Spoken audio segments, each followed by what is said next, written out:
सभी साथियों को नमस्कार। दीपावली का मंगलमय कार्यक्रम आप लोगों का बढ़िया रहा होगा, ऐसी मैं आशा करता हूं, और सभी साथियों ने दीपावली को अच्छी तरह एंजॉय किया होगा। हम लोग ब्रह्माष्टमी क्रिया योग पर गहन चिंतन कर रहे थे।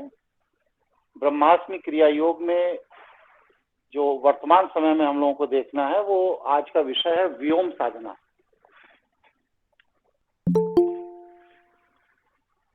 तो पहले मैं ये जानना चाहता हूं अपने साथियों से कि दीपावली सबकी बढ़िया तरह गुजरी, ठीक ठाक गुजरी, किसी को कोई दिक्कत कोई परेशानी तो नहीं हुई? गुरुजी अच्छे से गुजरी। चलिए, यही चाहिए। सब बढ़िया रहा गुरुजी। बढ़िया गुजरी। चलिए, मेरे आपको मिस किया अच्छी नहीं गुरुजी। गुजरी गुरुजी। अच्छा। तो वर्तमान समय में आज हम लोग जो चर्चा करने जा रहे हैं वो है व्योम साधना। व्योम साधना वैष्णव साधनाओं से अतिरिक्त साधना है। व्योम साधना के अंतर्गत शैव साधना की पराकाष्ठा आ जाती है। वैष्णव इस साधना को स्वीकृति नहीं देते, वो कहते हैं ऐसा संभव नहीं, क्योंकि वह तत्व विवेचक साधक होते हैं वैष्णव, और शैव साधक जो हैं वो ज्ञान विवेचक साधक होते हैं। इसलिए मेटल तत्व जहां तक है वहां तक की साधनाओं को वैष्णव संप्रदाय मान्यता देता है, लेकिन शैव संप्रदाय तत्व के आगे की भी साधना को महत्व देता है। हमारा ये शरीर पंच तत्वों से निर्मित है, इसलिए वैष्णव इस शरीर से संबंधित जितनी भी शक्तियां हैं, जितनी भी तत्व हैं, उनके जितने भी साधना है, साधना के प्रकार हैं, इन सभी को मान्यता देते हैं। लेकिन वास्तव में क्या है कि हमारे इस शरीर के पीछे एक ऑरा है जो कि दीपक के लौ की तरह है, और ये जो दीपक के लौ की तरह हमारा ऑरा है, इस ऑरे के अंदर भी शिव ऊर्जा विद्यमान है कारण रूप में। ये शरीर, ये पिंड यहीं छूट जाता है, लेकिन वह शिव ऊर्जा हमारे बुद्धि, हमारे चित्त, हमारे संस्कार, हमारे मन, इन सब को लेकर के आत्मा के साथ पृथ्वी छोड़कर चला जाता है, पलायन कर जाता है। इसलिए शैव साधना पद्धति में शरीर की साधना से इतर औरे को भी शुद्ध करने की साधना है, और जब हम औरे को शुद्ध करने की साधना करते हैं तो उसमें 3 चीजों पर विशेष ध्यान देना होता है। सबसे पहली चीज क्या है कि पंच तत्वों का जो उपयोग हम शरीर में कर रहे हैं वह सीमित करना पड़ता है, नहीं के बराबर। कैसे होगा अभी हम बताएंगे। आहार, विहार, विचार, संस्कार, इन सब को नियंत्रित करके हम अपने पंच तत्वीय शरीर के तत्वों को नियंत्रित करते हैं, और जैसे स्टेप बाय स्टेप एक एक तत्व अलग होता जाता है, वैसे ही हमारा जीवनी ऊर्जा ऑरे में प्रवेश करती चली जाती है, या कहिए कि ऑरे के साथ संबंध जोड़ती चली जाती है, और फिर वह कुछ समय बाद ऑरे के साथ सामंजस्य स्थापित करके अपने आप को साधना के क्षेत्र में पराकाष्ठा तक ले जाती है। ये जो साधना के क्षेत्र में पराकाष्ठा तक ले जाती है, उस पराकाष्ठा पर जो साधना की जाती है उसे व्योम साधना कहते हैं। व्योम साधना के साधक आज भी हमारे बीच में पृथ्वी पर हैं। इस साधना को करने वालों के ऊपर काल का प्रभाव नहीं होता, इसलिए वह कभी भी मृत्यु को प्राप्त नहीं होते। जब कुर्सी और ऐसे घुमा लीजिए बस, इसलिए वह कभी भी मृत्यु को प्राप्त नहीं होते। तो हमारे शरीर में कौन सा तत्व क्या प्रतिनिधित्व करता है, किस तरह की प्रवृत्ति पैदा करता है, पहले हम इस विषय पर चर्चा करेंगे। फिर इसके बाद व्योम साधना क्या है, इस पर चर्चा करेंगे। व्योम साधना के साधक किस तरह के होते हैं, इस पर चर्चा करेंगे। उनकी पहचान क्या है, उनका गुणधर्म क्या है, और व्योम साधना से आज तक पूरे विश्व के बड़े बड़े लोगों ने इन साधकों से क्या लाभ उठाया, इस पर भी चर्चा करेंगे।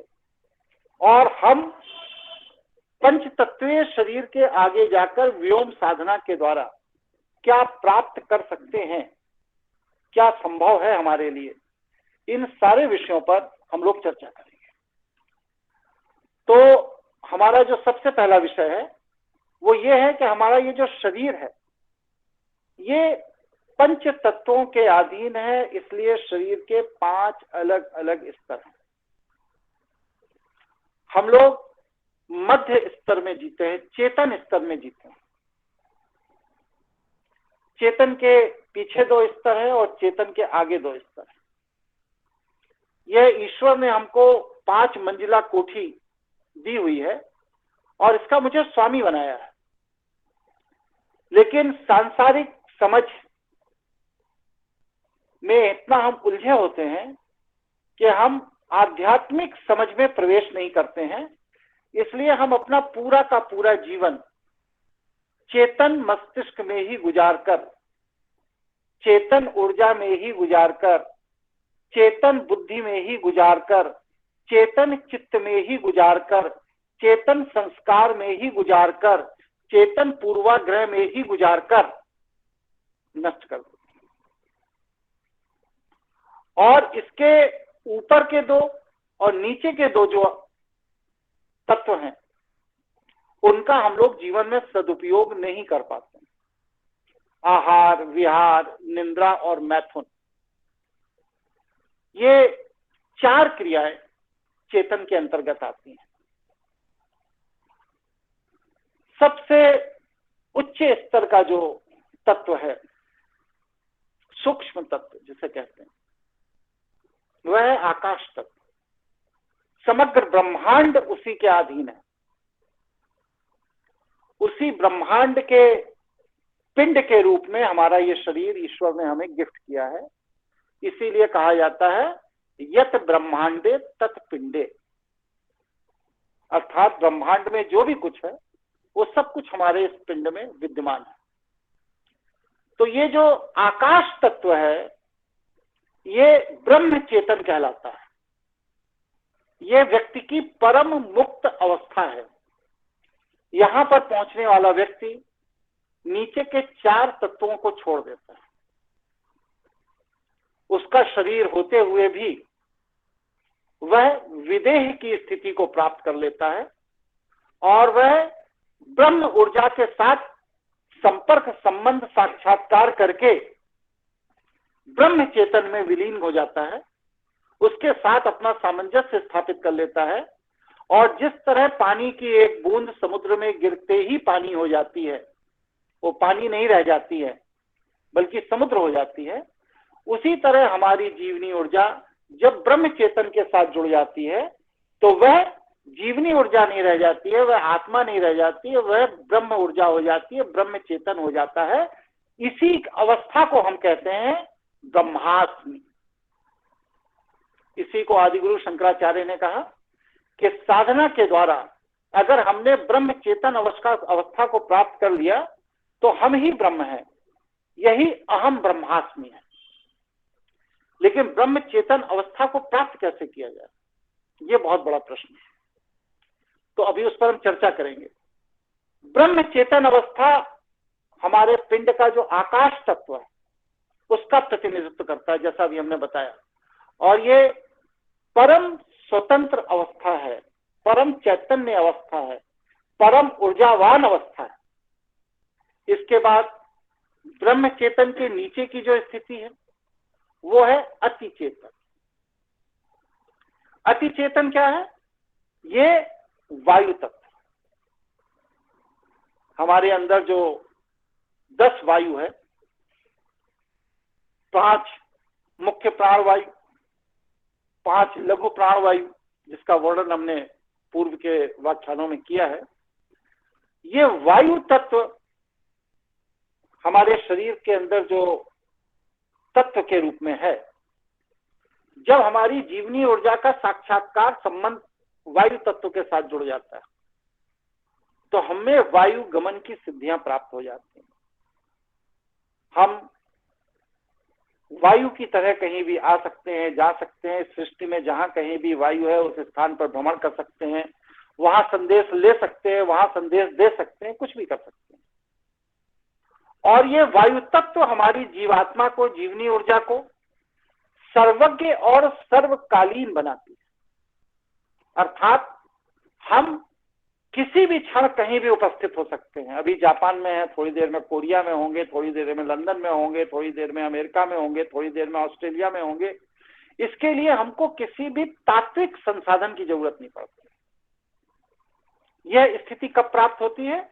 जब हमारी जीवनी ऊर्जा ब्रह्म तत्व, वायु तत्व के साथ संबंध जोड़कर अति चेतन अवस्था में चली जाए। तो पहला था ब्रह्म चेतन, फिर इसके बाद आया अति चेतन। पहला था आकाश तत्व, दूसरा हो गया वायु तत्व, और इसके बाद जो तीसरी अवस्था है जिसे हम कहते हैं चेतन मन। ये चेतन मन क्या है? जिसमें हम समग्र जीवन जी लेते हैं।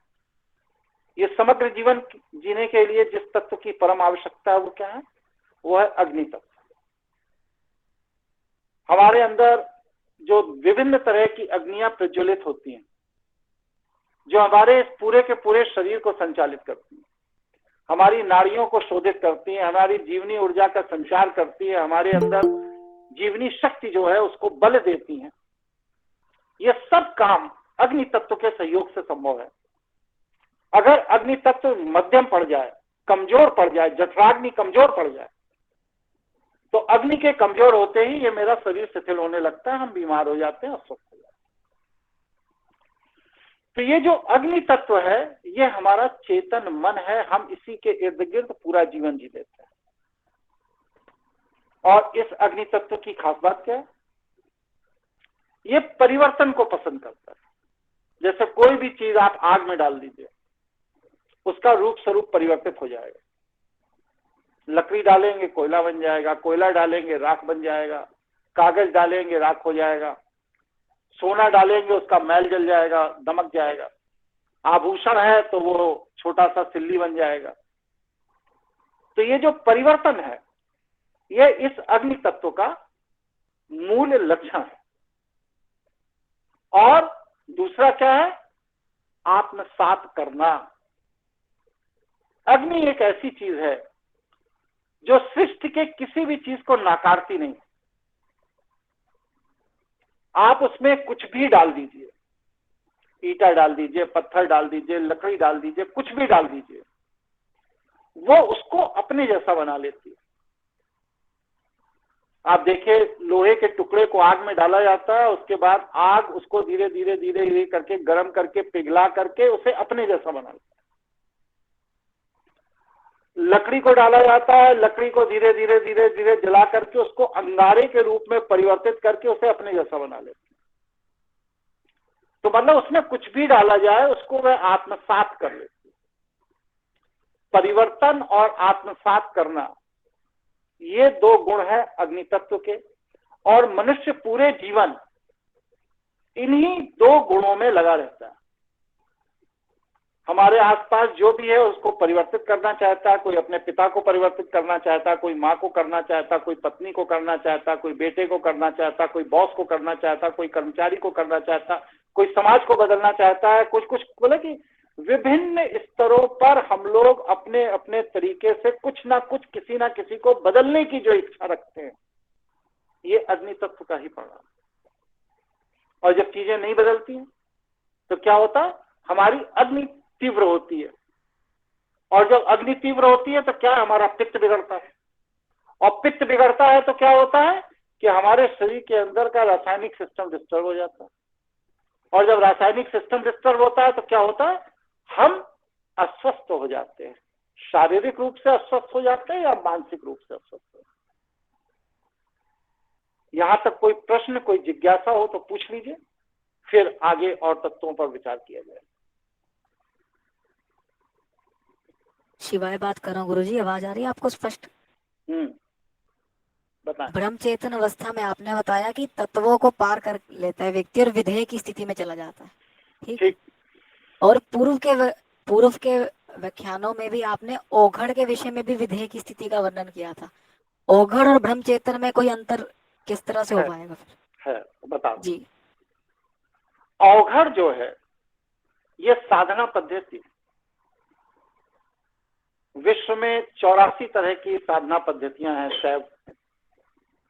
उस 84 तरह की साधना पद्धतियों में अलग अलग हजारों संप्रदाय बनते चले गए। अब इस समय लाखों तरह की साधना पद्धतियां विकसित हो गई। तो अवघड़ जो है ये एक साधना पद्धति है, एक मार्ग है, एक माध्यम है। यहां पर हम उसकी बात नहीं कर रहे हैं। यहां पर हम बात कर रहे हैं उस साधना पद्धति से परे, जहां पर शरीर का अस्तित्व खत्म हो गया और आप व्योम में चले गए, अपने औरे में प्रवेश कर गए, जहां पर साधक को अब साधना करने जैसा कुछ नहीं बचा है। वह साधना के परे चला गया, जहां पर सारी साधनाएं मौन हो गई, पूर्ण हो गई, अस्वीकार हो गई, गिर गई, झड़ गई। उसके आगे की जो चेतन अवस्था है वो व्योम चेतन अवस्था है। तो अवघड़ जो होते हैं ये तात्विक साधक है, और व्योम आराधना जो है ये ज्ञान तात्विक साधक है। यहां पर पृथ्वी के पंचतत्व नहीं है। एक एक तत्व क्रमबद्ध तरीके से शरीर को छोड़ता चला जाता है और व्यक्ति आकाश तत्व में समाहित हो जाता है, और उस आकाश तत्व में समाहित होकर के व्योम साधना द्वारा अपने औरे को इतना शुद्ध कर लेता है कि उस शुद्धिकरण के द्वारा वह कारण शरीर को लेकर शिव ऊर्जा में विलीन हो जाता है। अवघड़ क्या है? अवघड़ प्रायः शमशान साधक होते हैं। अवघड़ जो होते हैं ये डर को जीत लेने वाले साधक होते हैं। जिन्होंने भय को जीत लिया उन्हें अवघड़ कहा गया है। लेकिन यहां पर अवघड़ काफी पीछे छूट जाते हैं, और हम साधना करते करते करते करते सहस्त्रार चक्र के आगे जब बढ़ जाते हैं तब हम आ जाते हैं चेतन मन में। ये अवघड़ की साधना से बहुत आगे की साधना, इसलिए ये अलग है और अवघड़ साधना एकदम अलग है। जी। और कोई प्रश्न, किसी का कोई जिज्ञासा हो?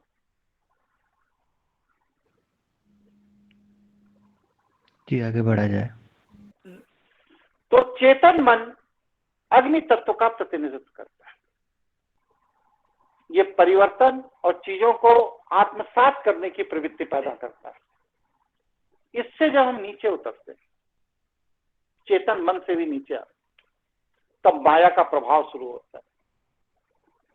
और माया के प्रभाव में क्या होता है? हम जल तत्व के अधीन चले जाते हैं। जल का क्या गुण है? सबसे पहला गुण है विकल्प। संकल्प की शक्ति हमारी क्षीण हो जाती है। अग्नि तत्व में संकल्प है, यहां पर हम विकल्प है। जल क्यों विकल्प में जाता है? क्योंकि जल चंचलता का प्रतीक है।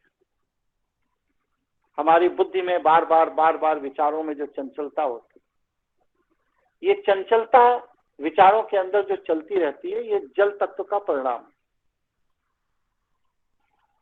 जल तत्व का गुण क्या है? क्षय। ये आत्मसात नहीं करता अग्नि की तरह, ये नष्ट करता है। पानी में कोई भी चीज डाल दीजिए, वो पानी नहीं बनेगी, वो सड़ेगी, गलेगी, क्षय की गति को प्राप्त करेगी। धीरे धीरे गल करके, टूट करके वो अपने पानी के अंदर अपने में विलीन कर लेगी, लेकिन उसका अस्तित्व कभी खत्म नहीं होता। इसलिए जल चंचलता, क्षय और विस्तार का प्रतीक है। जल के सानिध्य में जब कोई भी चीज आती है तो वह विस्तार लेती है। जैसे पानी कहीं भी गिर जाता है तो फैलना शुरू कर देता है। तो जल तत्व जो है ये हमारा अवचेतन मन, इसीलिए कहा गया है कि दुनिया में अगर कोई भी सांसारिक वस्तु की आपकी इच्छा है, कामना है, चाहते हैं, तो आप अवचेतन मन की साधना करें, चेतन मन नहीं, अवचेतन मन। तो अवचेतन मन की जो ऊर्जा है वह विकल्प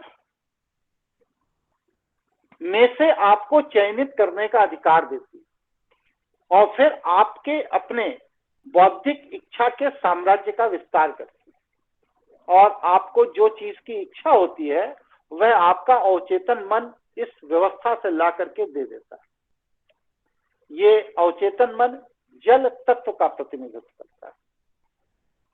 और फिर इसके नीचे की भी एक अवस्था, वो अवस्था है पृथ्वी तत्व, समष्टि अवचेतन।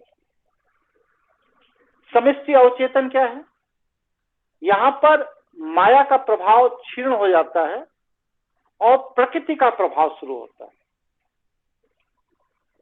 यहां पर क्या है कि पृथ्वी तत्व में जब व्यक्ति की जीवनी ऊर्जा का प्रवेश हो जाता है तो व्यक्ति संस्कार और स्थिरता में प्रवेश कर जाता है।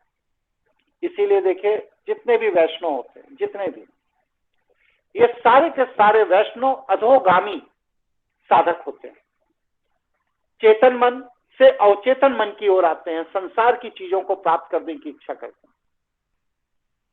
और संसार की चीजों को प्राप्त करने के बाद फिर कहां जाते हैं? अगर वो संसार की चीजें प्राप्त कर लें तो उसके बाद वो धर्म में प्रवेश करते हैं।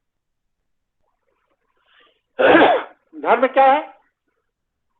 संस्कार, सुबह जल्दी उठना है, दिया बत्ती जलाना है, भगवान की एक माला करना है, पीले रंग का कपड़ा पहनना है,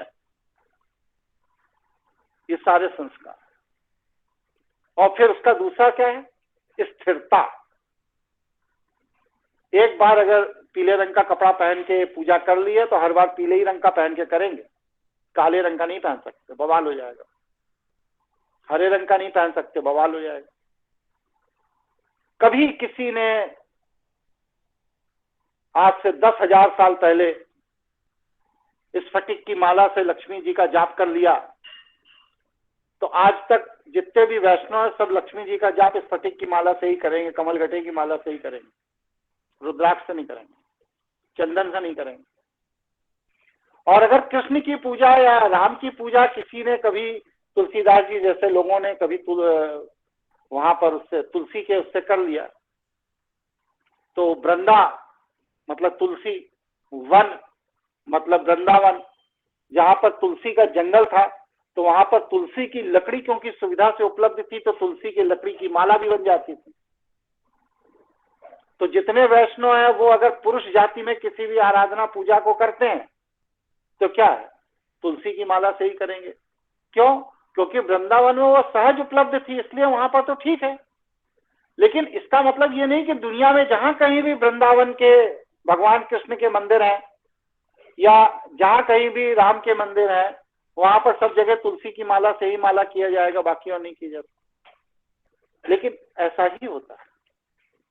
तो ये जो समष्टि अवचेतन, जो पृथ्वी तत्व, जो चेतन का अधोगति का द्वितीय तल है, वहां पर संस्कार और स्थिरता ये इतनी दृढ़ हो जाती है वैष्णव लोगों में कि वो इसी को मोक्ष का मार्ग समझ लेते हैं, जबकि ये एकदम विपरीत अवस्था है। समष्टि अवचेतन, चेतन अवचेतन और समष्टि अचेतन, ये अधोगामी अवस्था है। और ऊपर की तरफ क्या है? चेतन, अति चेतन और ब्रह्म चेतन। ये अंतर है शैव विचारधारा और वैष्णव विचारधारा। हम चेतन में जीवन जीते हैं। वैष्णव साधक, वैष्णव उपासक जितने भी हैं सब अग्नि तत्व से जल तत्व की ओर और जल तत्व से पृथ्वी तत्व की ओर बढ़ते हैं। हम अग्नि तत्व से वायु तत्व की ओर, वायु तत्व से आकाश तत्व की ओर बढ़ते हैं। हमारी उधर्वगामी साधना, इसीलिए हमारा शिवलिंग का आकार ऊर्ध्वगामी है, दीपक के लौ की तरह है जो आकाश की तरफ उठ रहा है। इसीलिए हमारे यहां आकाश का जो सर्वश्रेष्ठ क्षेत्र है हिमालय, उसके सर्वोच्च शिखर पर भगवान शिव बैठे हैं, ऐसी हमारी अवधारणा है आकाश तत्व में। और यहां क्या है, चेतन के नीचे आ गए। चेतन के नीचे कहां आ गए? अवचेतन, जल तत्व। विष्णु जी कहां बैठ गए? क्षीर सागर में, पानी में बैठ गए। कौन लटका हुआ है? कहा कि वहां पर शेषनाग बैठा हुआ है, उसके ऊपर बैठे हुए हैं। तो चेतन व्यक्ति जो प्रकृति द्वारा चेतन अवस्था में भेजा गया है, वह जब ऊपर की तरफ बढ़ता है अति चेतन और ब्रह्म चेतन की तरफ, तो वह ऊर्ध्वगामी साधना कहलाती है, शिव साधना कहलाती है, शैव साधना कहलाती है। और वही चेतन अग्नि तत्व का व्यक्ति जब अधोगामी हो जाता है, पतन की ओर बढ़ता है, तो वो कहां जाता है? जल तत्व, विष्णु के पास, जहां पर चंचलता, क्षय और सांसारिक विस्तार। और फिर उसके बाद और नीचे गिरता है, कहां पहुंचता है? पृथ्वी तत्व। तो पृथ्वी तत्व में समष्टि अवचेतन, जहां पर वैष्णव के सभी संस्कार और स्थिरता उन्हें प्राप्त होते हैं। कोई प्रश्न, कोई जिज्ञासा हो तो पूछ लीजिए, फिर आगे बढ़ाया जाए।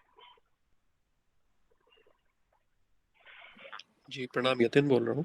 एक प्रश्न है कि जैसा आपने जिक्र किया कि चेतन अवस्था में चित्त भी चेतन होता है, बुद्धि भी चेतन होती है, संस्कार भी चेतन होते हैं, ऐसे ही क्या अति चेतन और ब्रह्म चेतन अवस्था में इन सब का भी परिवर्तन होकर के ये भी अति बिल्कुल होता चेतन है, चित्त? अभी मैं बताऊंगा। बिल्कुल होता है, बताऊंगा। जी धन्यवाद। आप देखिए सामान्य व्यक्ति जीव जन्म लेता है, तो जन्म लेते ही वो अगर साधना में बैठ जाए, मतलब कि अपने को ऊर्ध्वगामी करने का प्रयास करे, तो परिवार में बड़ी चिंता शुरू हो जाती कि सन्यासी तो नहीं हो जाएगा, बाबा तो नहीं हो जाएगा। अभी आप अपने घर में बैठ जाइए, सबसे पहले चिंता आपकी पत्नी को हो जाएगी, ऐसा ना हो ये बाबा जी बन जाए, तो फिर घर गृहस्थी कैसे चलेगी, घर का खर्चा कैसे चलेगा। तो ये जो समाज है, ये जो परिवार है, ये जो चीजें हैं, ये हमें कभी भी ऊर्ध्वगामी बनने नहीं देना चाहती। बस प्रवचन भर ऊर्ध्वगामी के करते हैं, लेकिन काम नहीं करने देते। सब ये पसंद करते हैं, चाहे माता हो, चाहे पिता हो, चाहे मित्र हो, चाहे परिवार हो, चाहे पत्नी हो, चाहे बच्चे हो, कि हम अधोगामी ही रहें और उस अधोगामी अवस्था की तारीफ करेंगे। क्या तारीफ करेंगे? अरे मेरा लड़का सवेरे उठ करके टीका लगाता है, तारीफ हो गई। अरे वो तो 1 घंटे तक मंत्र जाप करता है, दूसरी तारीफ हो गई। अरे वो तो पीले वस्त्र पहनकर बिना किसी शर्म के मंदिर में 1 घंटे बैठकर पूजा करता है। अरे ये सब अधोगामी अवस्था है भाई। जैसे एक आपराधिक प्रवृत्ति के व्यक्ति की तारीफ उसका अपराधी बाप करे, ये वो अवस्था। चेतन से ऊपर उठने की बात है, अति चेतन, ब्रह्म चेतन। और यहां पर क्या है? चेतन से नीचे जाने की बात हो रही है, अवचेतन, समष्टि चेतन। तो प्रकृति में हम जो चेतन अवस्था में पैदा होते हैं, वह बच्चा जब पृथ्वी तत्व की चीजों को खिलौना समझ के खेलता है, तो माँ बाप बड़े खुश होते हैं कि देखो कैसा घुटने घुटने चल रहा है। किस लिए चल रहा है? का गुब्बारा पकड़ने के लिए चल रहा है। बड़े खुश हो रहे हैं। और वही बेटा अगर 1.25 साल की अवस्था में ध्यानस्थ बैठ जाए, तो क्या कहते हैं? अरे कहीं सन्यासी ना हो जाए, कहीं बाबा ना हो जाए। तो बात आप करते हैं भगवान की, त्याग की, समर्पण की, ज्ञान की, चेतना की, मोक्ष की, धर्म की, और संस्कार क्या देते हैं बच्चे को? संसार के, पृथ्वी तत्व के। तो आपका ये जो दोगला व्यक्तित्व है, यही आपके बच्चे का समग्र विकास नहीं होने देता, क्योंकि आप जन्म से भ्रमित रहे हैं, तो आप अपनी संतान, अपनी औलाद को भी भ्रमित रखना चाहते हैं, क्योंकि आप स्वयं भ्रमित हैं। और जबकि होना क्या चाहिए कि या तो आप ईश्वर पे चर्चा बंद कर दीजिए, ज्ञान पर चर्चा बंद कर दीजिए, ऊर्जाओं पे चर्चा बंद कर दीजिए, जीवनी शक्ति पर चर्चा बंद कर दीजिए, भगवान पे चर्चा बंद कर दीजिए, मोक्ष पर चर्चा बंद कर दीजिए, विकास पर चर्चा बंद कर दीजिए, बंद कर दीजिए, कोई बात नहीं, और शुद्ध सांसारिक हो जाइए। लेकिन हम इतने दोहरे व्यक्तित्व के हैं, दोगले हैं, कि हम चर्चा तो भगवान की करेंगे, रामचरितमानस का पाठ भी करेंगे, सुंदरकांड भी करेंगे, हनुमान चालीसा भी पढ़ेंगे, गायत्री मंत्र भी पढ़ेंगे, महामृत्युंजय मंत्र भी पढ़ेंगे, ब्रह्मास्मि क्रिया योग भी करेंगे, सब करेंगे, और घूम फिर के जाएंगे कहां? संस्कार, स्थिरता और पृथ्वी तत्व।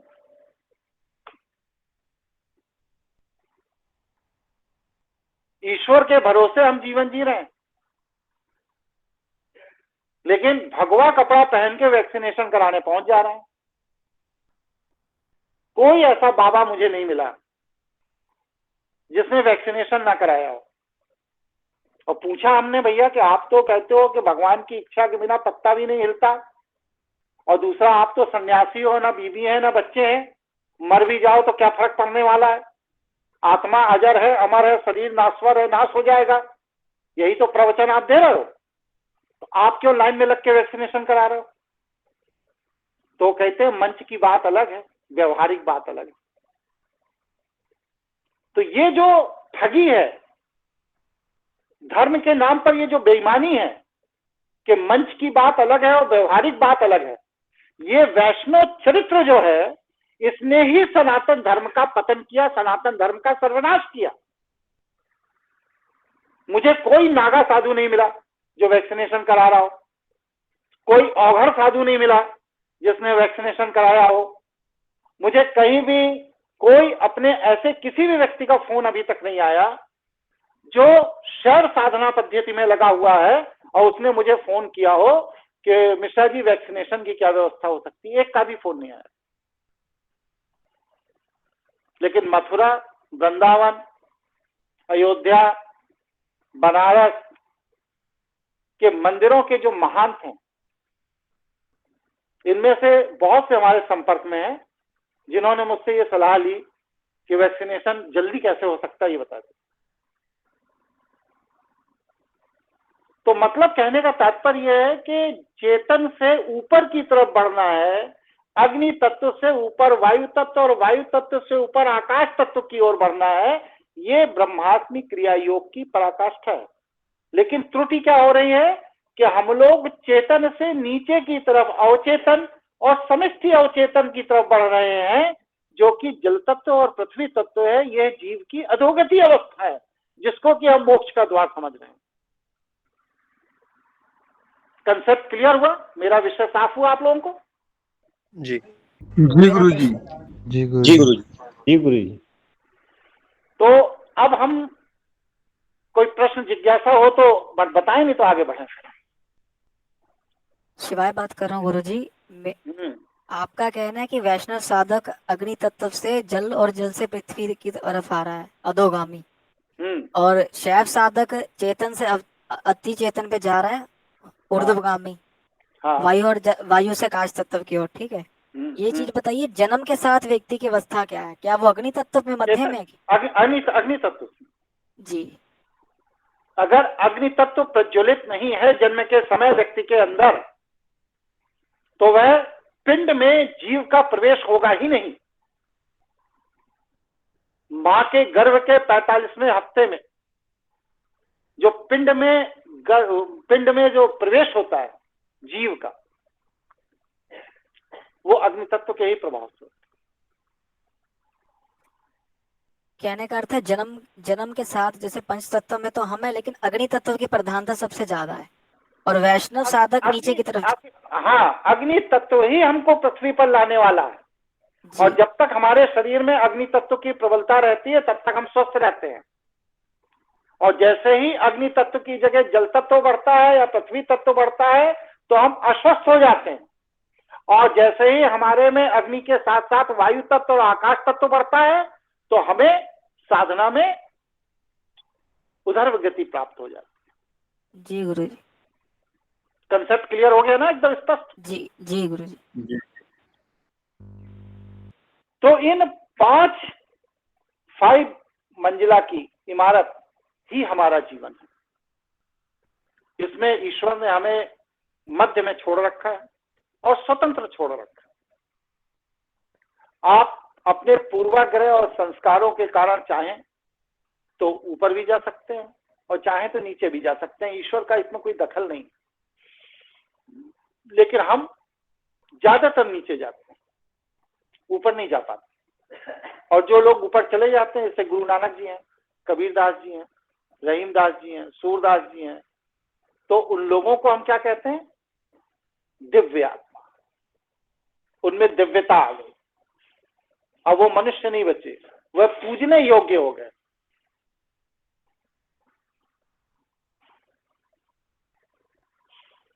अर्थात हम संसार के अंदर जितनी भी सांसारिक क्रियाओं में लिप्त हैं, ये सारी की सारी सांसारिक क्रियाएं हमारे जीवन में हमें प्राप्त होने की स्वतंत्रता प्रकृति से प्राप्त है।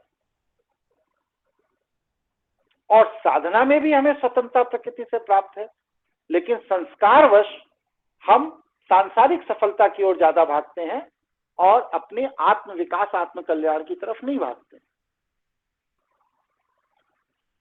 अब अवचेतन मन, जो कि नीचे की तरफ हमें ले जा रहा है, इसकी देखिए पश्चिम के जगत में विशेष साधनाएं करवाई जाती हैं। कहते हैं ना, सबकॉन्शियस ब्रेन से आप जो मांगोगे संसार की वो चीज आपको प्राप्त होगी। सुनिए ये बात, आप लोगों ने नहीं सुनी है? जी गुरु जी। जी सुनिए गुरु जी। तो अवचेतन मन से चीजों को प्राप्त करने की जो साधना पश्चिम के जगत में कराई जाती है, इसको कहते हैं सीक्रेट ऑफ माइंड। ये मस्तिष्क की गुप्त अवस्था है। लेकिन इससे प्राप्त क्या होता है? जल तत्व। आपका आत्म कल्याण या आत्म विकास नहीं होता। तो आपका आत्म कल्याण और आत्म विकास कैसे होगा? साधना में तत्वों का त्याग या तत्वों को आत्मसात कर लेना ही आपके जीवन की उन्नति है या अधोगति है। व्योम साधना शैवों की सर्वश्रेष्ठ साधना पद्धति है। ये शरीर के पिंड के ऊपर की साधना पद्धति है, और एक की साधना पद्धति है। और जो लोग व्योम साधना में प्रवेश कर जाते हैं वो लोग 4 तत्व, पृथ्वी तत्व, जल तत्व, अग्नि तत्व, इनसे विमुख हो जाते हैं। व्योम का वास्तविक अर्थ क्या है? व्योम का वास्तविक अर्थ है आकाश, अंतरिक्ष, ब्रह्मांड, शिव क्षेत्र। ये व्योम का वास्तविक अर्थ। इसको शैव साधना पद्धति में शिवालिक साधक भी कहा गया है। जैसे अभी वो पूछ रहा था शिवाय के अघोर जी। तो ये जो अघोर हैं ये शमशान साधक है, जो भय पर विजय प्राप्त कर लेते हैं। और व्योम साधक जो है, इनको शैव ग्रंथों में कहा गया है शिवालिक साधक। ये शिव तत्व के अधीन चले जाते हैं। वैष्णव धर्म ग्रंथों में शिवालिक साधना का कोई वर्णन कहीं नहीं मिलता। यह साधना पूर्वाग्रह और संस्कारों को नष्ट कर देती है, और जब पूर्वाग्रह और संस्कार नष्ट हो जाते हैं तो आपका चित्त निर्मल हो जाता है, उसके अंदर कुछ भी नहीं बचता, एक वैक्यूम क्रिएट हो जाता है। और जब चित्त में वैक्यूम क्रिएट हो जाता है तो चित्त हल्का हो जाने के कारण वह बिना किसी तरंग के बुद्धि में प्रवेश कर जाता है। और जब चित्त बुद्धि में प्रवेश करता है तो वह बुद्धि विवेक के साथ नियंत्रित होके आपके जीवनी ऊर्जा को ऊर्ध्वगामी बना देती है, ऊपर की तरफ बढ़ा देती है। क्यों? क्योंकि अब चित्त के अंदर कोई भी संस्कार नहीं बचा जिस संस्कार की पूर्ति के लिए आप परेशान हो। ये अवस्था बुद्धि की सहज अवस्था है। यहां पर स्वाभाविक रूप से बुद्धि काम करने लगती है, अब किसी पूर्वाग्रह से प्रभावित नहीं है, किसी चित्त या संस्कार से प्रभावित नहीं है। यहां पर बुद्धि अपने सहज स्वरूप में आ जाती है, और यह बुद्धि की स्वाभाविक अवस्था है। और बुद्धि की जब स्वाभाविक अवस्था होगी तो क्या होगा? बुद्धि रहस्यदर्शी हो जाएगी, ईश्वर के रहस्यों को समझने लायक अपनी ऊर्जा लगाना शुरू कर देगी। और जब हमारी बुद्धि रहस्यदर्शी हो जाती है तब क्या होता है?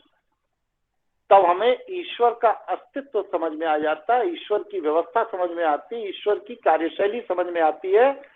ईश्वरीय ऊर्जाओं से हमारी बुद्धि का आत्मसात शुरू हो जाता है, संबंध स्थापित हो जाता है, संवाद बनने लगता है। और जब बुद्धि का ईश्वरीय ऊर्जाओं से संवाद बनता है तब वहीं से आप पंच तत्वों को निर्देश जारी करने का ठीक वैसा ही अधिकार प्राप्त कर लेते हैं जैसे कि ईश्वर को प्राप्त है।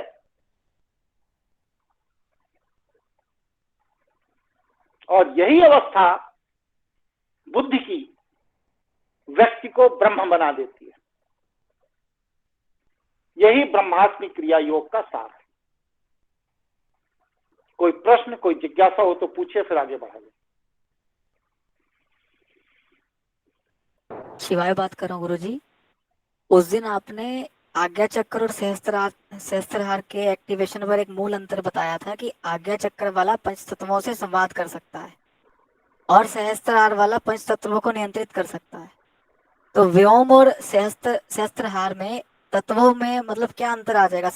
नियंत्रित करना और निर्देश देना ये दोनों अलग अलग चीज है। जैसे आप अपने कुत्ते को एक बेल्ट के द्वारा नियंत्रित कर सकते हैं, गले में पट्टा डालकर जी, और उसका पट्टा खोल दे और उसको निर्देश दे कि जाओ वह गेंद उठा के लाओ, और आपके आदेश पर वो गेंद उठाने जाए और लाकर दे। ये निर्देश है जी। तो हम पंच तत्वों के गले में पट्टा डाल सकते हैं सहस्त्रार्थ के द्वारा, लेकिन निर्देश नहीं दे सकते। निर्देश हम तभी देंगे जब हमारा व्योम चक्र जागृत है। जी, ये नियंत्रण और निर्देश का अंतर है। क्या अकेले और लोग चले गए क्या भाई? निशब्द हो गए। जी है गुरुजी है। अच्छा, मतलब कोई प्रश्न जिज्ञासा आप लोगों की नहीं खड़ी होती? नहीं, शिवाय जी की सबसे ज्यादा खड़ी हो रही, क्या चक्कर है?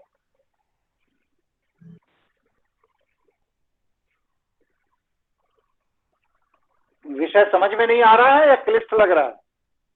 ये थोड़ा ऊंचा लग रहा है गुरुजी, थोड़ा सा। अरे तो स्टूल पे खड़े हो जाइए। क्या चीज नहीं समझ में आ रही बताइए। नहीं मतलब समझ तो आ रहा है।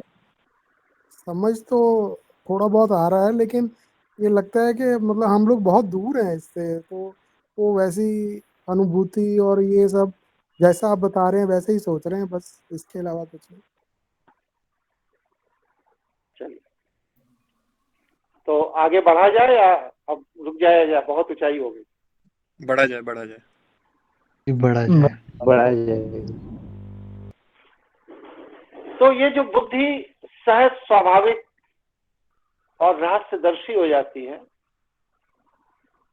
ये कब होती है?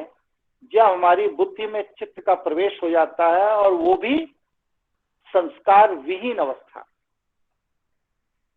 इसलिए सबसे पहला काम क्या करना है? हमें संस्कारों को जला देना, चित्त को सूक्ष्म कर लेना है और बुद्धि में प्रवेश कर देना है। और बुद्धि में प्रवेश करते ही विवेक के नियंत्रण में बुद्धि चली जाएगी। और विवेक क्या है? ये ईश्वर प्रदत्त डायरेक्शन देने की शक्ति है ब्रेन के अंदर, जो हमें सही दिशा में ले जाता है बुद्धि को, और हम सहज, स्वाभाविक और रहस्यदर्शी हो जाते हैं। इसलिए व्योम साधना में हर व्यक्ति प्रवेश नहीं कर सकता। व्योम साधना में वही व्यक्ति प्रवेश कर सकता है जिसने अपने शरीर के 2 तत्वों पर नियंत्रण करके उनको अपने से अलग कर दिया है, छोड़ दिया है पीछे। क्योंकि ईश्वर ने हमें चेतन अवस्था में अग्नि तत्व में पैदा किया, और उसके नीचे के जो 2 तत्व हैं, जल तत्व और पृथ्वी तत्व, उन 2 तत्वों को जब तक आप नहीं छोड़ते हैं तब तक आप ऊर्ध्वगामी नहीं हो सकते, ऊपर की तरफ नहीं जा सकते। इसलिए व्योम साधक जितने भी होते हैं सब पृथ्वी तत्व और जल तत्व का परित्याग कर देते हैं। उनके शरीर में ये 2 तत्व निष्क्रिय अवस्था में चले जाते हैं। तब वह लोग व्योम साधना के क्षेत्र में प्रवेश करते हैं, सहस्त्रार से ऊपर उठ जाते हैं। ठीक है जी गुरु जी जी, इसका मतलब क्या हुआ जी कि जी। पृथ्वी छोड़ दिया और जल तत्व छोड़ दिया? मतलब क्या हुआ, थोड़ा बताएंगे प्लीज? मैं बता रहा हूँ, बता जी एक्सप्लेन कर। जी पृथ्वी तत्व और जल तत्व, हमारा शरीर 5 तत्वों से बना है। यति जी आपसे पूछ रहा हूँ, जी जी जी जी जी 5 तत्वों से बना है। जी आप कह रहे हैं कि चैतन्य अवस्था, अग्नि तत्व के नीचे की जो अवस्थाएं हैं, जल तत्व और पृथ्वी तत्व, ये कैसे छोड़ी जा सकती है, ये आप जानना चाहते हैं। जी जी जी तो आप ये देखिए कि जल तत्व, अभी हम इसको थोड़ा अपने तरीके से कहिए, पढ़ाएं, कहिए, छोड़कर पहले आपको एक्सप्लेन कर दें, जैसा बताइए। अपने तरीके से पढ़ाइए जी, आप अपने तरीके से। जी ठीक। तो पृथ्वी तत्व और जल तत्व का जो परित्याग है, ये परित्याग के बाद हमको ईश्वर वह अधिकार देता है कि अब हम चेतना द्वारा ऊपर की तरफ की यात्रा शुरू करें। पृथ्वी तत्व क्या है? भाव विहीन। आपके अंदर कोई भी भाव प्रकट नहीं होना चाहिए, ना सुख, ना दुख, ना हानि, ना लाभ, ना जन्म, ना मृत्यु, किसी तरह का कोई भी भाव प्रकट ना हो। तो ये भाव विहीन अवस्था में जब हमारा चित्त चला जाता है तो हम ये मानते हैं कि अब हमने पृथ्वी तत्व का त्याग कर दिया। और जल तत्व में क्या होता है? विस्तार विहीन सोच हो जाती है। नौकरी बड़ी नहीं चाहिए, मकान बड़ा नहीं चाहिए, गाड़ी बड़ी नहीं चाहिए, विस्तार कहीं भी नहीं चाहिए, ना अंदर चाहिए ना बाहर चाहिए, निर्वाह चाहिए। अगर हमारा निर्वाह 8 लाख के वैगनार में हो रहा है तो 28 लाख की हम गाड़ी खरीद के क्या करेंगे? तो निर्वाह करिए। विस्तार की तरफ जब जाना बंद कर देते हैं तो जल तत्व, का परित्याग हो जाता है। तो पृथ्वी तत्व जो है, जब आप इसको छोड़ते हैं तो आप भाव विहीन अवस्था में आते हैं, और जब आप जल तत्व को छोड़ते हैं तो विस्तार विहीन अवस्था में आते हैं। और दुनिया में इंसान की अधोगति के बस सिर्फ यही दो कारण हैं, और कोई तीसरा कारण नहीं है। पहला, भाव के अधीन बुद्धि का हो जाना, और दूसरा, विस्तार की इच्छा होना। और कोई तीसरा कारण हो तो आप लोग बताओ भाई। जी सही कह रहे हैं। जी जड़ता नहीं। इसी का नाम है, कहने का अर्थ ये है। ये अगर भावहीन अवस्था है तो जड़ता यही हुई। जड़ता यही है। जी। तो पृथ्वी तत्व भाव विहीन अवस्था का जब आप अपने मन को तैयार कर लेते हैं, संस्कारों को नष्ट कर देते हैं, पूर्वाग्रहों को नष्ट कर देते हैं, चित्त को संकुचित करके सूक्ष्म करके बुद्धि में प्रवेश कर देते हैं, और बुद्धि में प्रवेश करने के बाद आपकी बुद्धि विवेक के साथ संयोग कर लेती है, तो आप क्या भाव विहीन अवस्था में आ जाते हैं। फिर पिताजी मर जाए तो कोई बात नहीं, माँ मर जाए तो कोई बात नहीं, फैक्ट्री में आग लग जाए तो कोई बात नहीं, गाड़ी के ऊपर ट्रक चढ़ जाए तो कोई बात नहीं, कोई दिक्कत नहीं है, ना कछु हानि है ना कछु लाभ है।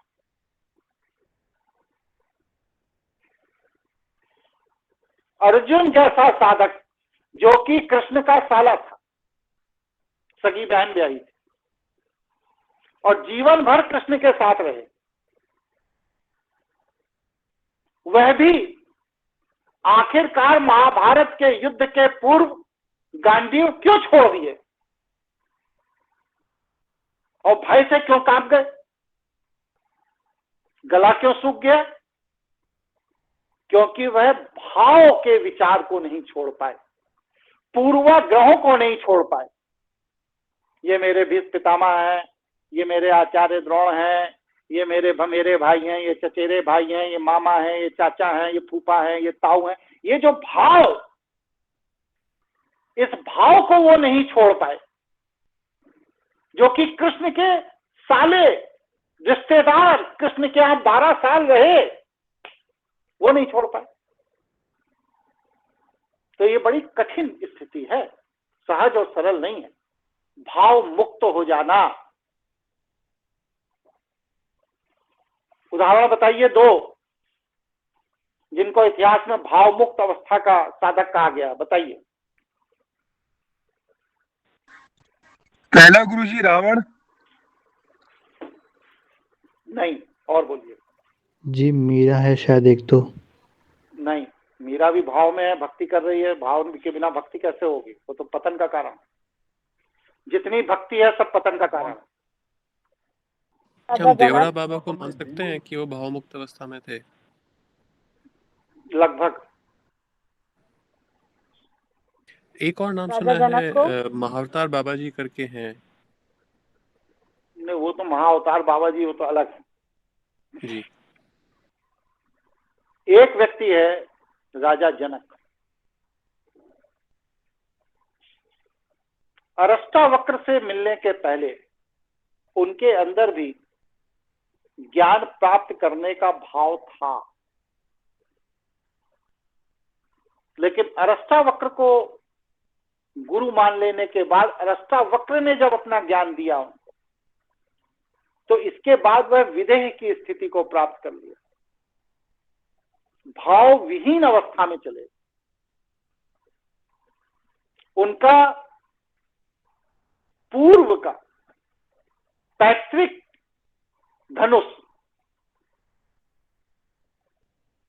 जो उनके पूर्वजों को भगवान शिव ने स्वयं दिया था, जिसको कि विश्वामित्र ने षड्यंत्र के द्वारा राम से तोड़वा दिया, उसके टूट जाने पर भी जनक क्रोधित नहीं हुए, जो कि उनकी पीढ़ियों की पेरेंटल प्रॉपर्टी थी। परशुराम जी को क्रोध आ गया, लेकिन राजा जनक को क्रोध नहीं आया। आप बताओ कि आपके घर में कोई चीज पीढ़ी दर पीढ़ी से बड़े सम्मान का विषय रहा हो और उसको आपने सुरक्षित रखा हो, और कोई आके उसको तोड़ फोड़ दे तो आपको क्रोध आएगा कि नहीं आएगा? बिल्कुल आता है जी। जी आता है। क्रोध नई आएगा, गाड़ी पे पूरा स्क्रैच जीवन हो उसको जाए तो आ नष्ट जाता है। करने में खपा देंगे कि तोड़ कैसे दी। लेकिन राजा जनक ने तो ऐसा नहीं किया। यह है भाव विहीन अवस्था। और दूसरा कौन है? दूसरा है सुखदेव जी महाराज, वेद व्यास के पुत्र। यह भी भावविहीन अवस्था, कोई भाव नहीं था। ये दो इतिहास के प्रमाण हैं। तो भावविहीन अवस्था में जब व्यक्ति आ जाता है तो वह पृथ्वी तत्व का परित्याग कर देता है।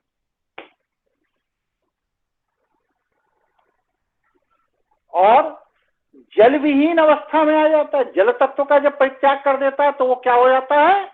काल के प्रभाव से बाहर चला जाता है।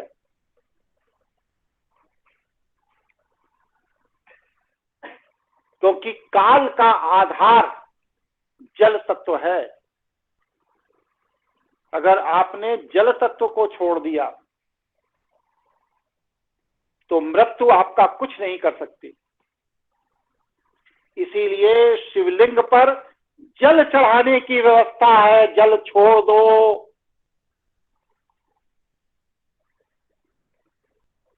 लेकिन हम करते क्या है? एक लोटा पानी फेंक के चले आते हैं बिना विज्ञान समझे। भगवान शिव क्या कह रहे हैं? वो कह रहे हैं कि जितना तुम्हारे अंदर जल है, जितना विस्तारवादी सोच है, जितनी कामना मनोकामनाएं तुम्हारे अंदर संसार को लेकर विस्तार की हैं, वो सब जल के रूप में एक लोटे में डालकर मेरे ऊपर छोड़ दो। जल तत्व का परित्याग कर दो।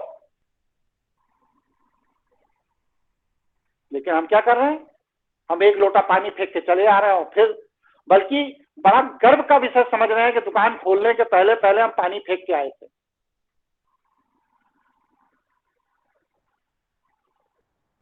तो शिवलिंग पर जल का अर्पण ये बताता है कि हमने जल तत्व को छोड़ दिया, त्याग दिया, भगवान शिव को समर्पित कर दिया। और जब जल तत्व भगवान शिव को समर्पित कर दोगे, भावनाओं से ऊपर चले जाओगे भगवान शिव की तरह, जहां पर कोई आडंबर नहीं है, कोई कामना नहीं है, कोई वासना नहीं है, कोई पूर्वाग्रह नहीं है, कोई संस्कार नहीं है। उस अवस्था में तब क्या होगा? पृथ्वी तत्व और जल तत्व का आपसे बहिर्गमन हो जाएगा और आप चेतना से ऊपर की तरफ बढ़ना शुरू हो जाएगा। लेकिन हम ऐसा नहीं कर पाते और संसार में उलझे रह जाते हैं। इसीलिए जल काल के अधीन है। बहुत बारीक बात बता रहा हूं। जल काल के अधीन है, इसीलिए रुद्राभिषेक में जल का प्रयोग किया जाता है, जिससे कि काल के पाश से हम मुक्त हो जाए, हमारी आयु का विस्तार हो।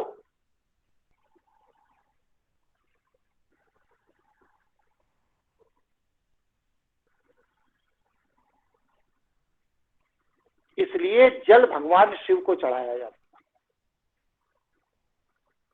जल तत्व विहीन अवस्था में जब व्यक्ति आएगा तो उसके ऊपर काल का प्रभाव नहीं होगा, जैसे कि मार्कंडेय ऋषि के ऊपर नहीं हुआ। और उन्होंने अल्प आयु को दीर्घ आयु में परिवर्तित करके मार्कंडेय पुराण की रचना की और उसमें भगवान शिव की महिमा का बखान किया। इसलिए विस्तारवादी सोच को तत्काल छोड़ दो अगर आयु को बढ़ाना है, और अगर विस्तारवादी सोच है तो वह काल के अधीन है और तुमको नष्ट कर देगी। इसीलिए बहुत ज्यादा विस्तार की इच्छा रखने वाले अकाल मृत्यु से मर जाते हैं। ऐसा होता है कि नहीं होता है? बताओ। हार्ट अटैक क्या है? जी होता है गुरु। जी जी जी जी दीपक हार्ट अटैक क्या है भाई? विस्तार की इच्छा ही तो है हड़बड़।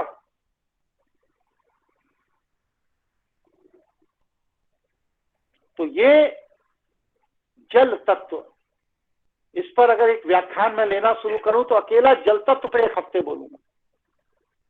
पृथ्वी तत्व, एक एक तत्व में इतनी बारीकियां हैं, इतनी सुंदरताएं हैं, इतना ज्ञान भरा पड़ा है कि इसको बस ऐसे नहीं कि क्षितिजल पावक गगन समीरा बोल दिया काम खत्म हो गया ना।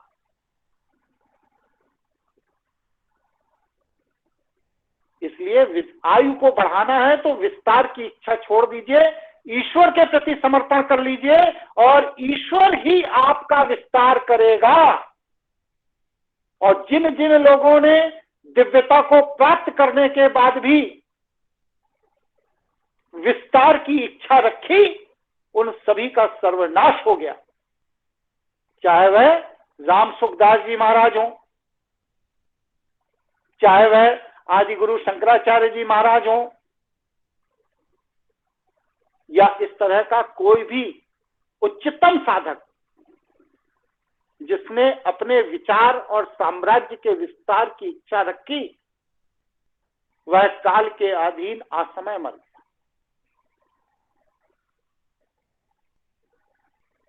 दुनिया के सारे रोग काल के अधीन हैं। रोगों से मुक्त होना है तो काल को नियंत्रित करना होगा। काल नियंत्रित कैसे होगा? अपने पूर्वाग्रह और संस्कारों से जल तत्व को छोड़ना पड़ेगा। जलीय ऊर्जाओं को मुक्त हो जाइए, और जब आप जलीय ऊर्जाओं से मुक्त हो जाएंगे तो आप आयु विहीन अवस्था को प्राप्त कर लेंगे। वहां पर आपकी मृत्यु नहीं होगी, क्योंकि काल के प्रभाव के आप बाहर चले जाएंगे। यहां तक कंसेप्ट क्लियर हो गया? विषय समझ में आ गया? मेरा एक प्रश्न है गुरुजी, शिवाय बात कर रहा हूँ। आपका कहना है पृथ्वी तत्वों को छोड़ना अर्थात भावहीन अवस्था। एक कंफ्यूजन जरा स्पष्ट कर दीजिए इसमें, क्या भावहीन अवस्था का अर्थ संवेदनाहीन अवस्था ही है या दोनों में अलग अलग है? दोनों अलग अलग हैं। संवेदना कुत्ते के साथ हो सकती है अगर कुत्ता सड़क पे एक्सीडेंट हो गया जी, लेकिन हम देसी कुत्ता छोड़कर विदेशी कुत्ता 25,000 का खरीद के गले में लटका के घूम रहे हैं। दोनों चीजों में फर्क। अर्थात भावहीन अवस्था वाला संवेदनाहीन नहीं होता। तभी अब सवाल ही नहीं है। आप संवेदनशील नहीं होगे तो प्रकृति की व्यवस्था खत्म हो जाएगी। आज सृष्टि में जितनी भी समस्याएं हैं उनका मूल कारण क्या है? असंवेदना जी। आज पिता पुत्र के प्रति संवेदनशील नहीं है, पत्नी पति के प्रति संवेदनशील नहीं है, बाप बेटे के प्रति संवेदनशील नहीं। यही तो सारी समस्याओं की जड़ है। संवेदनाएं तो सृष्टि चक्र का आधार है, इसलिए संवेदनाओं का परित्याग कभी नहीं किया जा सकता, भाव का परित्याग किया जाता है, क्योंकि भाव हमारे निजी पतन का कारण बनते हैं। क्रोध ये ऊर्जा है, भाव नहीं है। लोभ ये भाव है। काम ये ऊर्जा है। मद ये भाव है। ठीक है, समझ में आया? जी ठीक है जी गुरुजी, यहाँ पे मेरा हाँ बोलिए बोलिए राकेश। बोलिए राकेश। हाँ बोलिए राकेश। ठीक है जी। मैं ये पूछ रहा जैसे दया, परोपकार, करुणा, ये सब क्या कैसे भाव है? ये सब संस्कार है। जरूरी नहीं कि आप दयावान है तो दूसरा भी हो। आप अपने कर्तव्य का निर्वहन करिए। अगर कोई व्यक्ति भूखा है, आपके पास पैसे हैं तो उसको रोटी खिला दें। कोई प्यासा है, आपके पास पानी है तो उसे एक गिलास पानी पिला दें। ये आपका कर्तव्य है। लेकिन जो लोग भंडारे का तैयारी करते हैं, 20 जगह चंदा मांगते हैं और उसके बाद दुनिया को दिखाने के लिए गाजा बाजा बजा के मंदिरों के बाहर भिखारियों को खाना बांटते हैं और फोटो अखबार में छपवाते हैं, ये उचित नहीं। वो धर्म का नहीं, पतन का कार्य करता है। ठीक है जी, ठीक है। जी, यतिन बोल रहा है, एक प्रश्न है कि आजकल के जिस माहौल में हम रह रहे हैं, वैष्णव संस्कृति के अधीन होकर के, उसके चलते ये पृथ्वी तत्व छोड़ना, जल तत्व छोड़ना, ये कितना प्रैक्टिकली कितना पॉसिबल है बहुत हम संभव लोगों है, के लिए? बहुत संभव है। जी, हम धन्यवाद। जब ये सोच लेते हैं कि चीजें हमारे पुरुषार्थ से चल रही हैं, तब कुछ भी छोड़ना संभव नहीं। और जब हम ये मान लेते हैं कि चीजें प्रकृति की व्यवस्था से चल रही हैं और हम ईश्वर के निमित्त मात्र हैं, तो सारी चीजें एकदम समय से चलती हैं। आप अपने नौकरी, व्यापार, व्यवसाय, घर परिवार, पत्नी, बच्चे, माता पिता, इसको अपने पुरुषार्थ से चला रहे हैं कि नहीं चला रहे हैं? जी। लेकिन सूरज, चांद, पृथ्वी, नदी का पानी, समुद्र की लहरें, ये आपके पुरुषार्थ से चल रही हैं क्या? जी नहीं। तो जब इतना सब कुछ प्रकृति चला रही है, पूरा ब्रह्मांड चला रही है, तो आपको क्यों नहीं चला पाएगी? आप एक बार उसके हाथ समर्पण देकर तो देखो। राजा जनक ने क्या पूछा? राजा जनक ने ये कहा कि ज्ञान क्या है, मोक्ष कैसे प्राप्त होगा? अरष्टावक्र ने क्या कहा? ज्ञान पहले से ही आप में विद्यमान है, उसको कहीं बाहर खोजने की जरूरत नहीं है। और मोक्ष आपको पहले से मिला हुआ है। आपने अपने बुद्धि और संस्कारों के प्रभाव में संसार की रस्सी को पकड़ रखा है,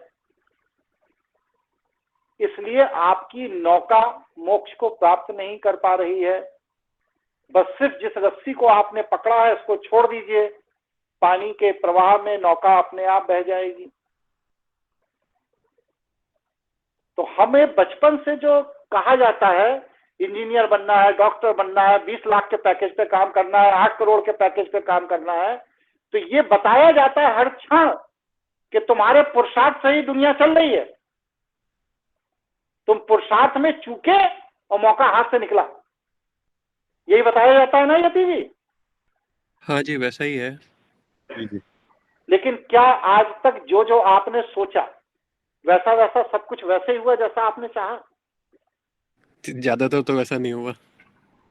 तो जब हम जानते हैं कि कोई और ऊर्जा है जो चीजों को चला रही है, हम बस सिर्फ माध्यम है। चीजें प्रकृति की व्यवस्था से चलती है, हमारे सोचने से नहीं चलती। तो उस प्रकृति की व्यवस्था को चलाने वाले के प्रति हम अपना संपूर्ण समर्पण क्यों नहीं बना पाते हैं, ये मैं नहीं समझ पा रहा हूं। जब हम जानते हैं कि हमारे अधीन कुछ भी नहीं है, छोड़ दीजिए। क्या आपके प्रारब्ध का कोई व्यक्ति ले जा सकता है? जी नहीं। और अगर नहीं ले जा सकता है, तो क्या जो आपके प्रारब्ध में नहीं है उसे पुरुषार्थ से आप पा सकते हैं? नहीं पा सकते हैं, तो फिर परेशान क्यों? जी। बहुत बार परिस्थिति ऐसी होती है कि आपको 2-3 चीज़ों में चूज़ करना पड़ता है। उस समय कि क्या चूज़ करें, ये या ये, वो क्लैरिटी नहीं होती है। शायद मैंने पहले एक बार ये वो पूछा था। कंसेप्ट आपका क्लियर नहीं है, इसलिए नहीं होती। जी। आप काल को देख नहीं पा रहे हैं, इसलिए नहीं होती है। हजारों कुंडलियां मैंने देख डाली, दर्जनों बच्चे ऐसे हैं जो आत्महत्या करने जा रहे हैं, लेकिन मेरे साथ जब उनका संवाद हुआ, 10 मिनट 15 मिनट बात हुई, तो उन्होंने आत्महत्या के इरादे को छोड़ दिया, क्योंकि मैंने कुंडली देखकर बताया कि 8 महीने बाद तुम्हारा एक अच्छा समय शुरू हो रहा है फला तारीख से। तो आज अभी वो डिप्रेशन में है कि कहीं कोई सफलता नहीं मिल रही, इसलिए वो आत्महत्या करने जा रहा है। वो 8 महीने इंतजार करता है, और वह जब इंतजार करता है तो क्या होता है, 8 महीने बाद उसको सफलता मिलती है, वह अपने आत्महत्या के इरादे को छोड़ देता है। क्यों? क्योंकि 8 महीने आगे का वह भविष्य नहीं देख पा रहा था, इसलिए आत्महत्या करने जा रहा है। अगर 8 महीने आगे का भविष्य मेरी तरह वह देखने में सक्षम होता, तो जब मेरे कहने पर वो आत्महत्या का इरादा 8 महीने के लिए टाल सकता है, तो अपने स्वाविवेक से क्यों नहीं टाल सकता? जी। इसलिए जो आपके प्रारब्ध में है उसे कोई नहीं ले सकता, प्रकृति का विधान है। जो प्रारब्ध में नहीं है उसे कोई दे नहीं सकता, प्रकृति का विधान है। और जब ये दोनों चीजें निश्चित हैं तो फिर अपने पुरुषार्थ की अनावश्यक आवश्यकता क्या है? जी। जिंदगी में आपके बहुत से लोग ऐसे होंगे आपके इर्द गिर्द जिन्होंने बहुत जगह हाथ पांव मारे होंगे, लेकिन सफलता किसी एक जगह मिली होगी। जी। अगर उन्हें पहले ही दिन पता हो जाए कि इस जगह सफलता मिलनी है, तो और बहुत जगह हाथ पांव मारने की जरूरत क्या है? अनावश्यक का पुरुषार्थ क्यों करना है? जी। ये समझ विकसित करना है। ये कब विकसित होगी? जब आप काल की गति को समझने का बौद्धिक चातुर्य पैदा कर लेंगे। वो कैसे पैदा होगा? वो साधना के द्वारा पैदा होगा। जब कामना, वासना, पूर्वाग्रह, संस्कार मुक्त हो जाएंगे तो काल आपके सामने स्वतः दर्पण की तरह साफ दिखाई देने लगेगा। और उस काल में जो गंदगी है उसको स्वीकार करने की बुद्धि होनी चाहिए। जो काला समय है उसको स्वीकार करिए, और जो अच्छा समय है वह ईश्वर का वरदान है, उसको स्वीकार करिए। और जब अच्छा और बुरा दोनों समय आप स्वीकार करने की मना स्थिति में होते हैं, तो यही साधना की पराकाष्ठा है, यही साधक की पराकाष्ठा है, जहां पर व्यक्ति किसी भी भाव के अधीन नहीं होता, पृथ्वी तत्व का पूरी तरह परित्याग हो जाता है और व्यक्ति विवेक के अधीन हो जाता है और ईश्वरीय ऊर्जा की तरफ बढ़ना शुरू कर देता है। कंसेप्ट क्लियर हुआ? जी जी जी, बहुत धन्यवाद। जरा पानी दे दो भाई, एक गिलास, गला सूख गया प्रवचन करते करते। क्षमा चाहते हैं, आपको परेशानी दी हमने। नहीं नहीं, पूछना अधिकार है आपका। तब पानी दे दो, पानी। तो जल तत्व, वायु तत्व, जल तत्व और पृथ्वी तत्व विहीन अवस्था जो है, इसमें क्या क्या ध्यान रखना है? पृथ्वी तत्व में आपको भावना विहीन होना है और जल तत्व में विस्तार विहीन होना है। और जब जल तत्व और पृथ्वी तत्व पर आपका नियंत्रण हो जाएगा तो चेतन अवस्था, अग्नि तत्व से आप ऊपर की तरफ अपना उत्थान स्वतः शुरू कर देंगे। यह ईश्वर की प्राकृतिक अवस्था है और आप व्योम चक्र को सिद्ध करेंगे। कोई प्रश्न, कोई जिज्ञासा हो तो करिए, फिर आगे के प्रवचन को कल किया जाएगा।